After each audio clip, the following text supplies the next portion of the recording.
shall comfort, I shall comfort like pure gold. Be patient with me. I shall comfort, I shall comfort like pure gold. Be patient with me. Yeah, I gotta keep looking up. Every time I think my struggle over, it just keep picking up. All this pressure weighing on me, I just can't handle it.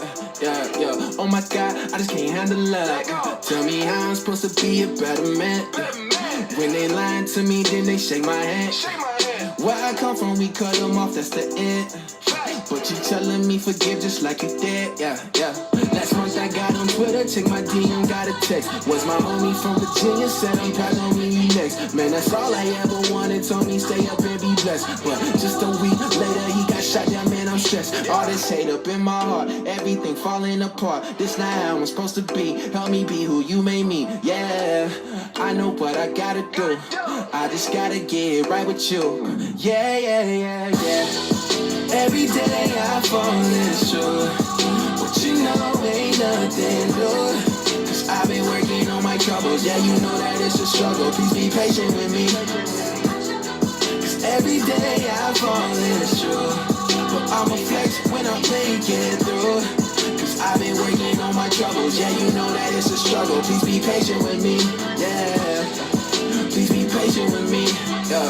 Please be patient with me, nah. Yeah. Please be patient with me, yeah.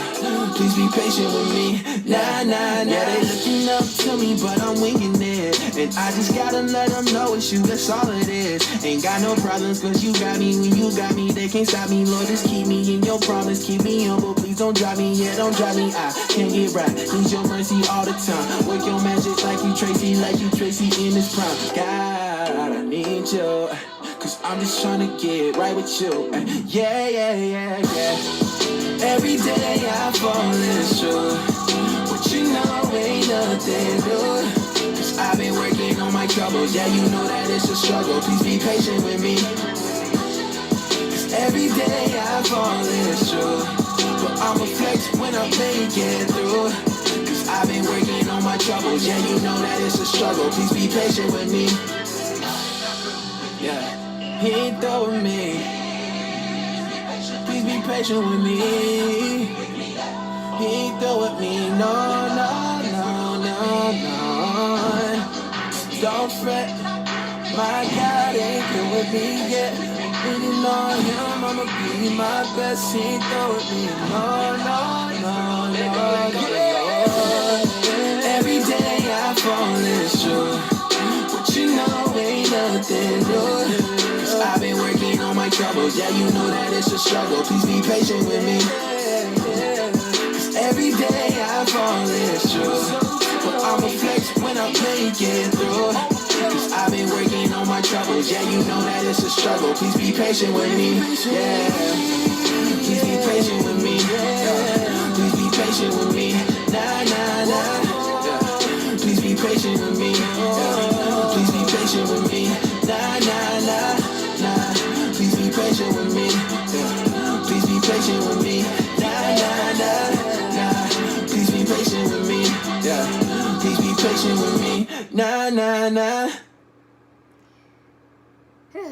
Hey y'all, welcome to Faith and Flourish. I'm Sherelle Beverly, and I guess that's what I'm doing now, is playing music. It just seems appropriate or whatever, so kind of bring a little worship in here. Yes, we're gonna worship with a little Christian hip-hop, all right? But you know, I just thought that song was just so appropriate just for like what we're going through, like, you know. It's just so much or whatever, and I can't say enough to the people of faith that this is spiritual warfare. You know, I'll be honest, like I didn't even see the video of, you know, when the guy died.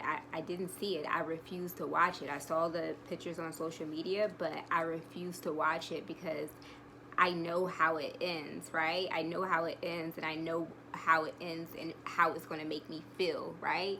Nobody wants to see nobody that look like them or look like their brother or their son or anything like that getting killed. And so certainly I didn't want to do it, and I just knew that it was a strategy of the enemy to upset us, because at the end of the day, it's not getting worse.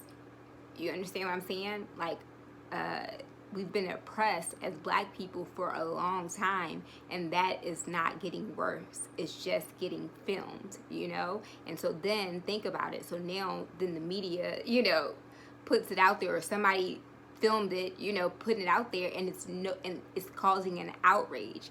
And that's completely the opposite of what light is supposed to do, you know, of what we're supposed to do just as people of faith, you know. And I noticed that it's even the people of faith who, I'm not saying don't get angry or whatever, because that's fine, you know what I'm saying, because at the end of the day we're created in the image of God, and God got angry. We make God angry, you know what I'm saying.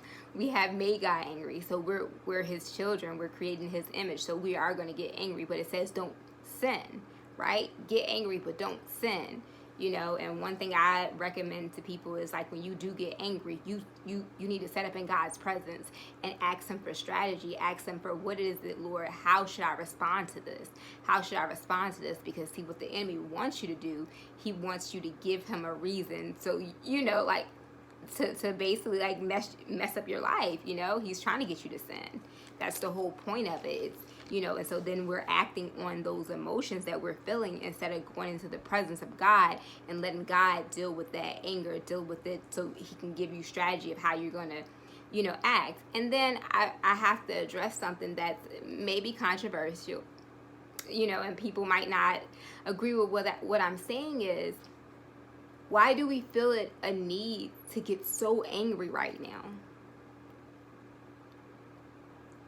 Black people, we have always, like, it's actually not, it's probably not worse than how it was back then. I mean, you know what I'm saying? Like, slavery, we came out of slavery. This has been a progressive thing. And then, you know, just the integration, what is that, 50s and 60s and stuff like that. Like, so, you know, like, it's not that far removed. Like, you know, it's recent history. And so we know that this has been a progress. And so why does it take something like this, and knowing something like this, basically, why does it take it to be filmed and pushed through the media for us to get outraged that we are dying, right? We are dying, but then we don't want to get outraged about that we're killing each other in the hood and stuff like that, right? Or the ones that make it out of the hood. Are you going back and feeding to your hood? Are you going back and blessing the people that's in the hood? Are you going back and trying to make a difference, trying to make a change now that you've gotten to another place? You know? Like, so, you know what I'm saying? So why are you so outraged? Because our black men been dying every day. And like I said in the last one, like, I worked at a jail, and it broke my heart to see just how many black men are in the jail system and the prison system. So even if they're not dying, they're losing their life. Like, this is their life or whatever. You know what I'm saying? Like, there's so much more in them, and now they have to spend it in jail. You know what I'm saying? And nobody else is getting up. Let's be real. As black people, we don't care about the next person, right? Even as black Christians, that's really what we've been doing. And then we sit there and call ourselves Christians, but that's not, we're not acting like it. We're not being a reflection of the Father, you know? And so, and so I just want to say too, like, in addition to us not responding to when we killing, like, you know, people in the hood or whatever, right?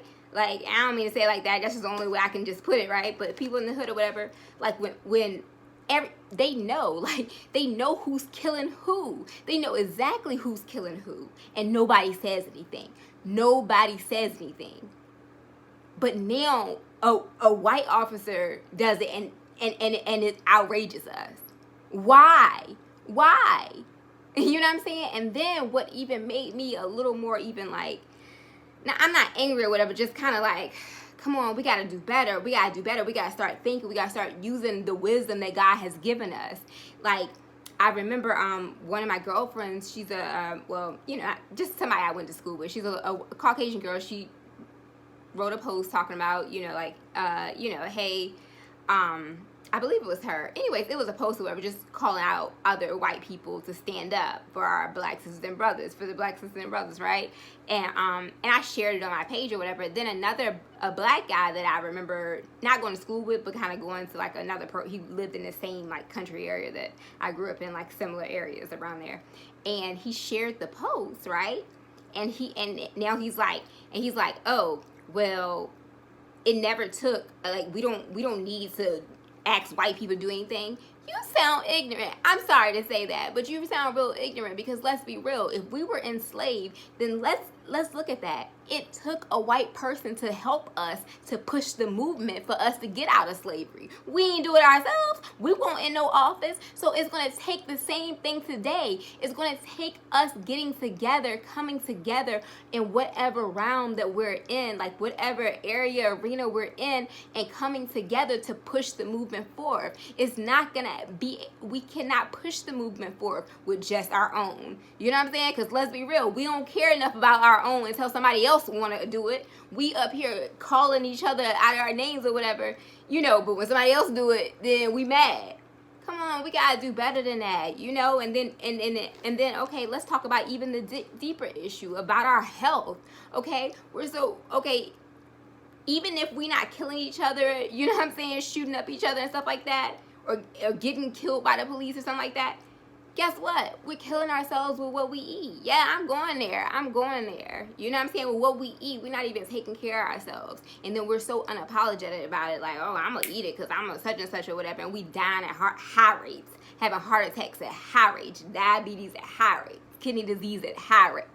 You know what I'm saying? They popping up more dialysis places than they popping up, you know, fast food restaurants and stuff like, you know, like, it's ridiculous. So what I'm just trying to say is, take this anger and turn it, like, so I just posted a thing that says something about pain that motivates me into purpose.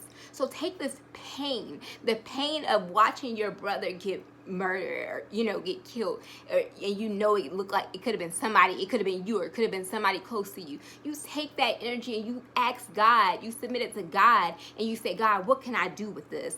Because if it stirs up anger in you, maybe that's God calling you to make a move, not just to talk and yap and go and protest in the street, and that ain't gonna ever do nothing.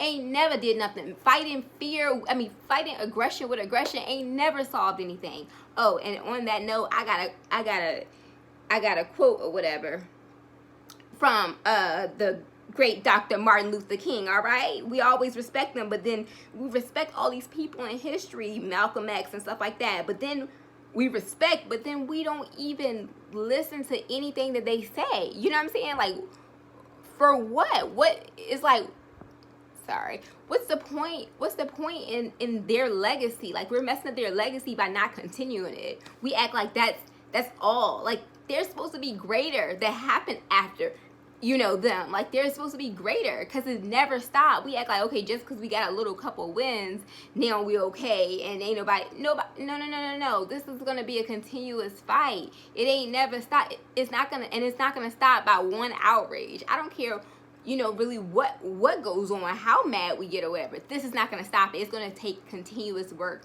from all parties, from a lot of parties, from different places or whatever. I'm not saying to go in politics, but I'm saying wherever you're at, like whatever your realm is, you know, even if you're a white family, you can educate your kids and stuff like that. If you're black, make sure you're educating your kids and stuff like that.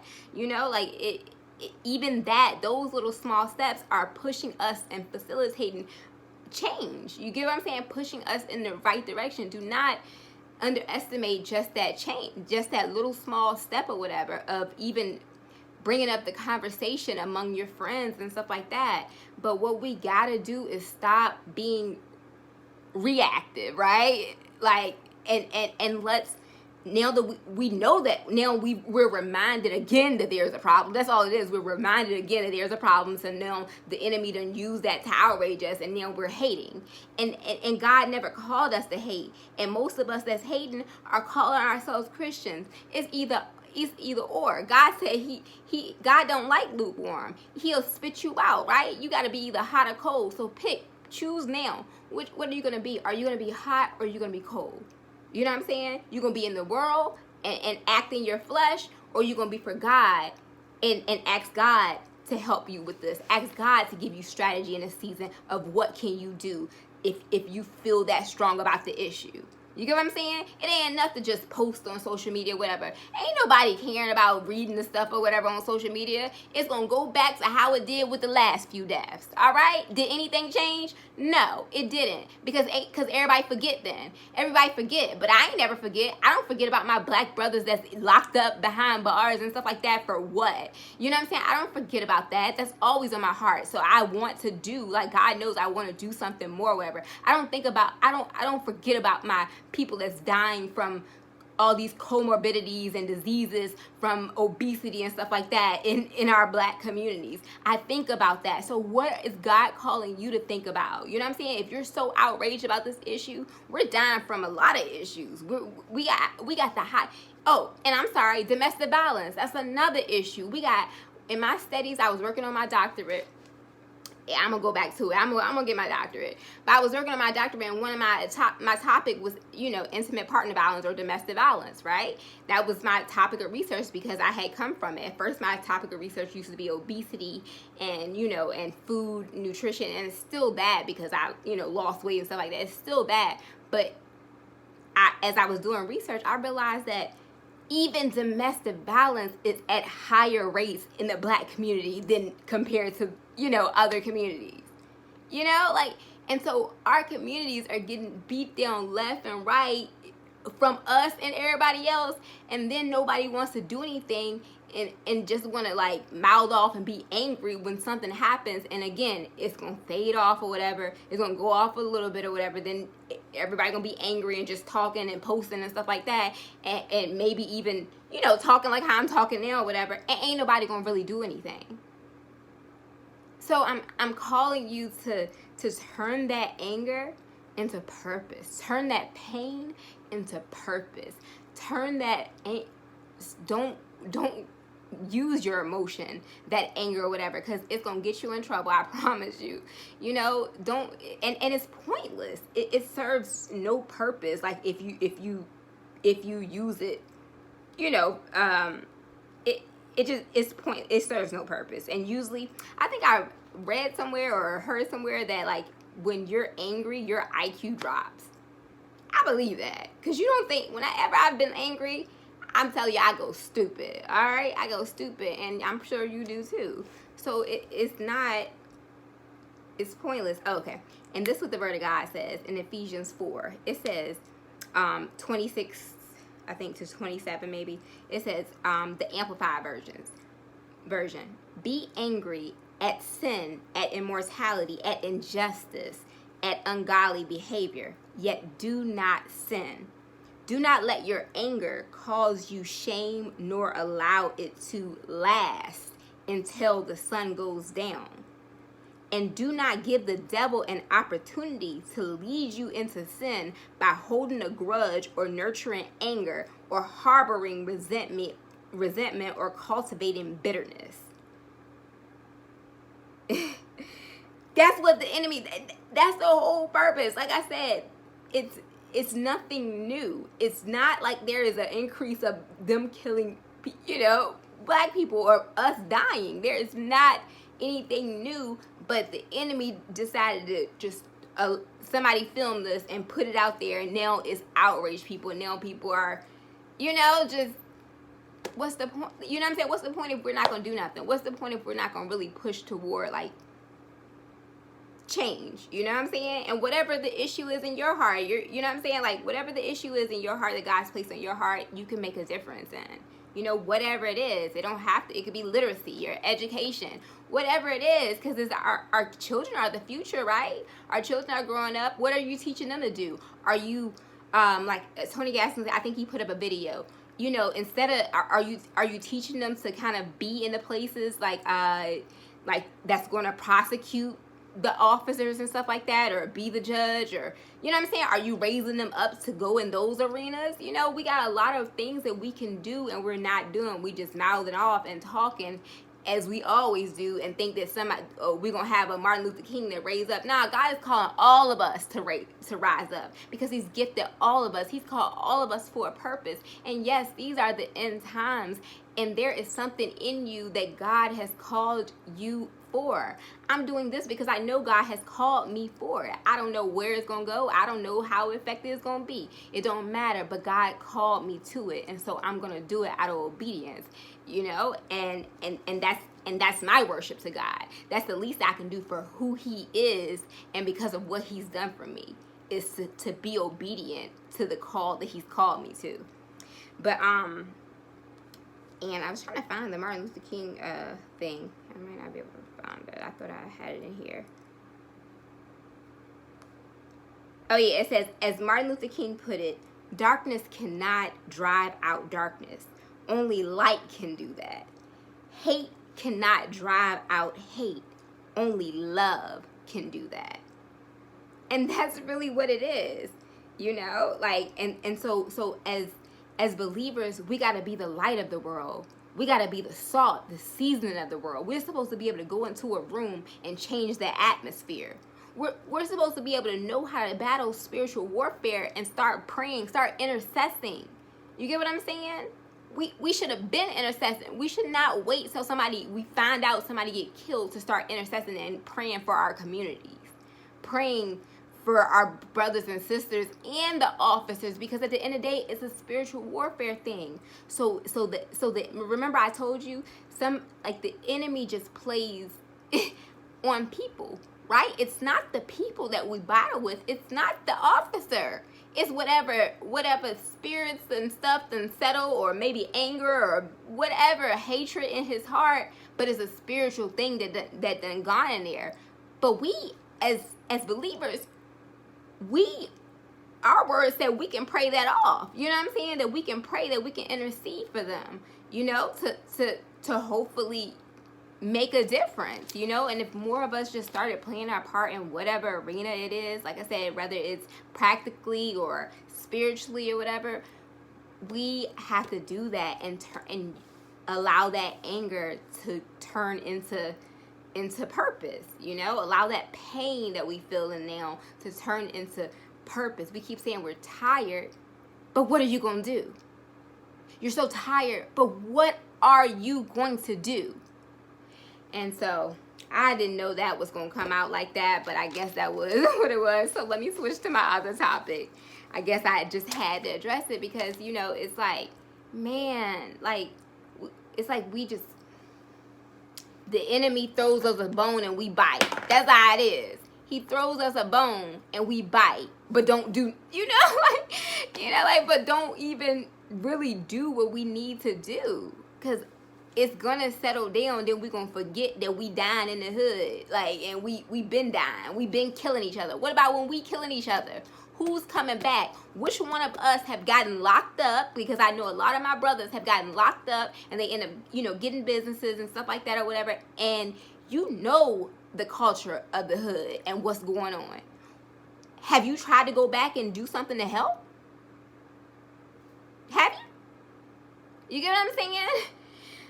So, anyways, that's my little spill in there. Sorry about it being long or whatever. But, you know, I'm just saying, let's use... And so that makes me go into, like, just wanting to talk about wisdom and stuff like that. And I feel like the Holy Spirit be taking over I listen to Pandora because I like it to just play randomly. I feel like the Holy Spirit takes over by Pandora, and so that's how I have songs on here. It don't be me, like, just randomly picking it. It just be playing. And I'm like, okay, Lord, that's a good song.